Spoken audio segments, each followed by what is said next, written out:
Hey guys, welcome back to my channel. This is Sam, your favorite loan broker. Guys, I have another two video mashup for you today, right? The first one is most likely a luxurious developer and why he does what he does, right? And you may say, well, Sam, why you presented us with this video, right? It's more so of what I've been saying, right? And it's opposite from what you might hear on the internet, right, guys? Now that's the first one with the luxurious developer. The second one is another YouTuber similar to what I'm saying, and just to give you another perspective that I'm not the only one saying it, guys. All right, guys, let's just jump into it. Imagine building 19 luxury homes, each priced between $1.8 and $3.5 million, and selling every single one. That's exactly what we did here in Franktown, Colorado. I'm Stephen Gage, president of Vision Commercial Development and Northstar Custom Homes. And in today's video, I'm going to take you behind the scenes on how we made it happen. I'll share the three biggest factors that help us sell out of this $50 million community, and I'll walk you through the decisions that we made that made the difference. Whether you're in real estate development yourself or just curious how these projects come together, you're going to find this one really interesting. Before we even touched the land, we started with research. Franktown is a small town with fewer than 2,000 residents, but it has some unique characteristics that immediately caught our attention. What grabbed us first was the velocity of the market. Homes here sell quickly, usually in less than 50 days. The median home value is well over $1 million. And for several years in a row, the area has been growing steadily at over 10% year over year. Guys, just to point out what he just said, right? This is a luxurious home developer, right? In order for him to do what he has to do, he has to see what the local market is doing. So he found a place in Colorado, and what did he notice? Homes that were listed for sale sold in 2 months, and the median home price was $1 million.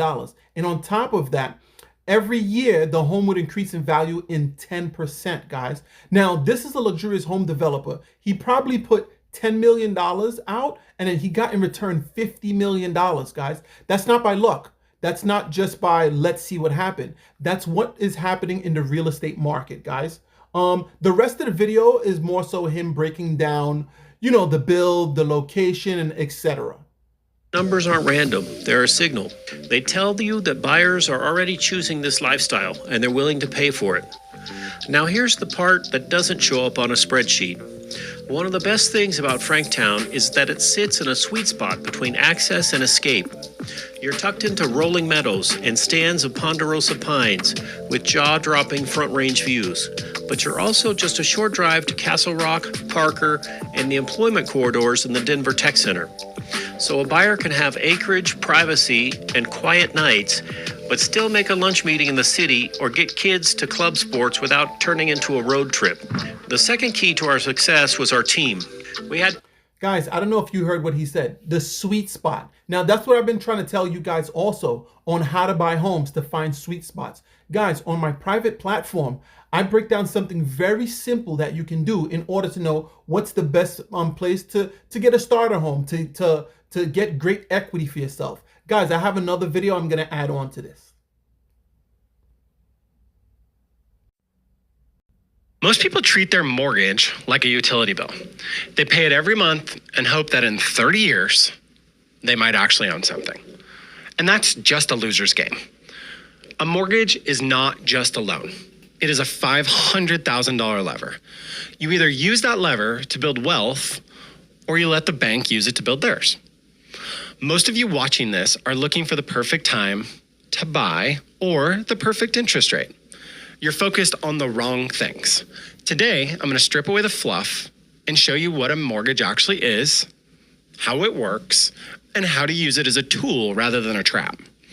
If you want to stop being a tenant to the bank and start being an owner of an asset, listen closely. Let's start with the basics. So what's a mortgage? In the simplest terms, it's a legal agreement where the bank gives you money to buy a house, and the house itself serves as the collateral. If you don't pay, they take the house. It's that simple. But here's the part they don't tell you in the brochures. When you sign that paperwork, the bank becomes your silent partner. They take 0% of the risk, and they get a guaranteed return on their money. You take 100% of the risk because if the roof leaks, you pay for it. If the market crashes, you lose equity. The bank just sits back and collects their interest. This is why you must understand that until the balance is zero, you do not fully own the home.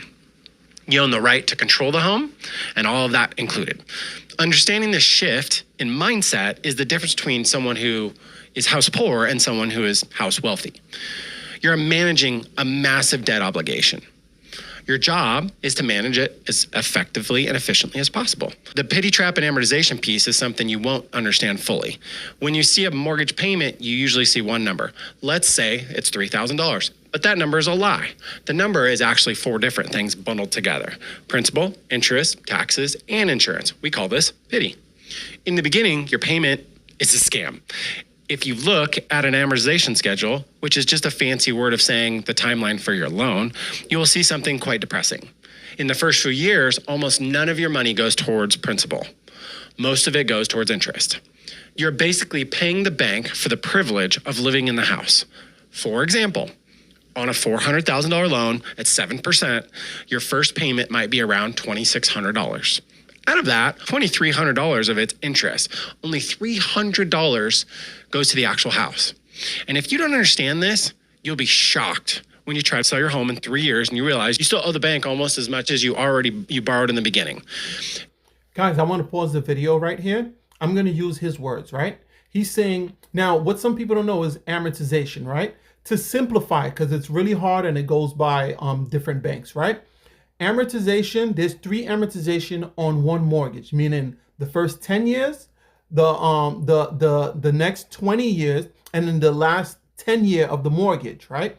They play around with the amortization. So let's just say for the first 10 years, the bank takes 70%, and then 30% only goes towards to pay down the house or in your pocket. Then on year 10 to 20, they take 50%. 50% for them, 50% for you. And then on year 20 to 30, they flip it around to where 70% goes to you and 30 goes to the bank, right? But now let's just say the 300 that he's talking about, right?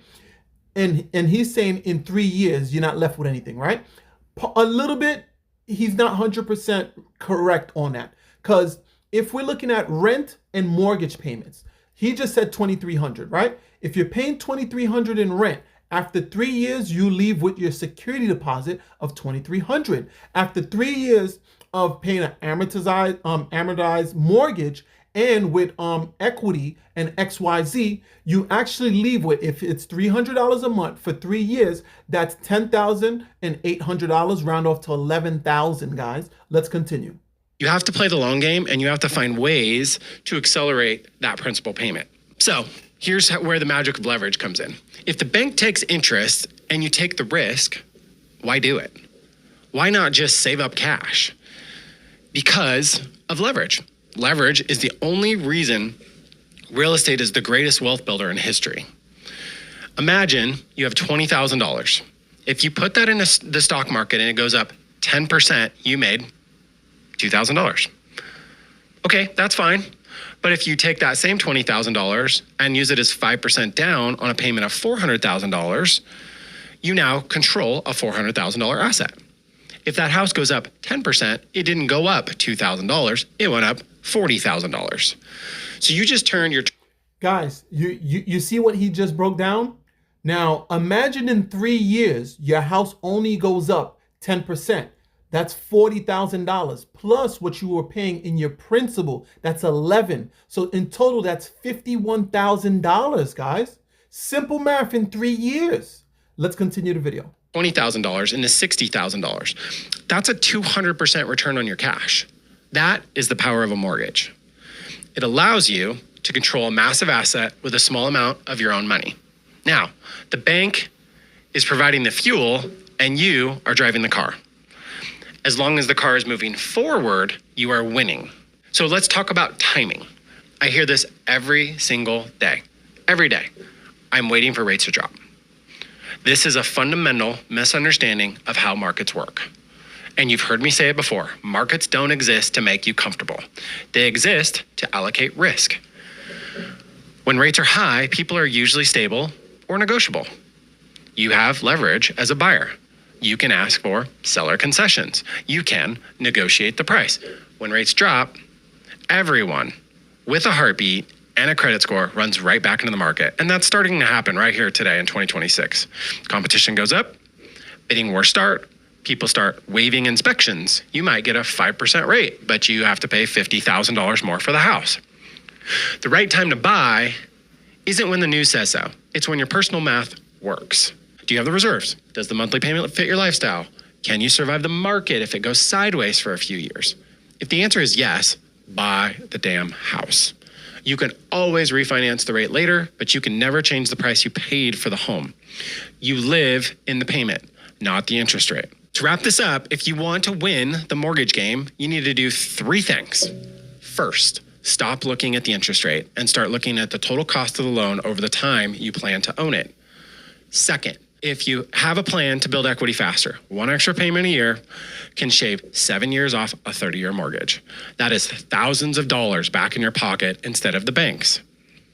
And third, stop waiting for perfection.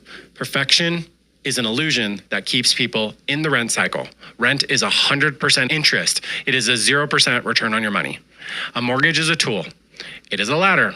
Use it to climb, but don't use it to get stuck on the rungs. If you want to see the So guys, as you can see from these 2 videos, it's most likely reiterating what I've been saying, right? Guys, don't wait for lower interest rates, and whatever you heard about buying a house it isn't necessarily true, and it's not the same across all of the US. And even if you might hear something about one particular state, it's not going on through the entire state, guys. So guys, I put these videos together. I have created this channel just to educate you guys. I want you guys to win. Let's win with mortgage math, guys. And let's win by getting the right documents you need and in the right data in order when you're applying for a mortgage in order for you to win. So take care, guys. Bye-bye.